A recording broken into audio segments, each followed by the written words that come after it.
আমরা একজনকেই প্রার্থী করেছি, আমাদের কেন্দ্রীয় নেতৃত্ব অনুমোদন দিয়েছেন শ্রমিক ভট্টাচার্যকে। তিনি একটু আগেই মনোনয়নপত্র দাখিল করেছেন। আজকে হাউস না চললেও অনেক বিধায়ক ছিলেন, পার্টির অনেক বর্ষিয়ান নেতৃত্ব ছিলেন, পার্টির ভাইস প্রেসিডেন্ট জিএসরা ছিলেন। আমরা সবাই মিলে আনন্দের সঙ্গে শ্রমিক ভট্টাচার্য মহোদয় তার নমিনেশন করালাম এবং দ্বিতীয় রাজ্যসভার পদ্মফুলের প্রতিনিধি দিল্লি যাচ্ছে।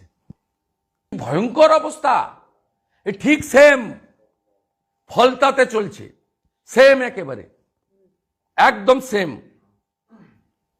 জাহাঙ্গীরকে হুঁশিয়ারি দিচ্ছি, তোমার অবস্থা শাহজাহানের থেকেও খারাপ হবে,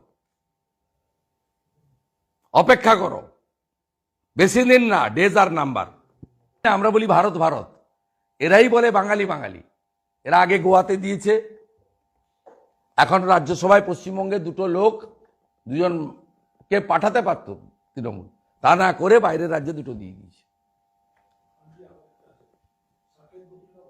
না বলছি এবারে চারটের মধ্যে দুটো দিয়েছে।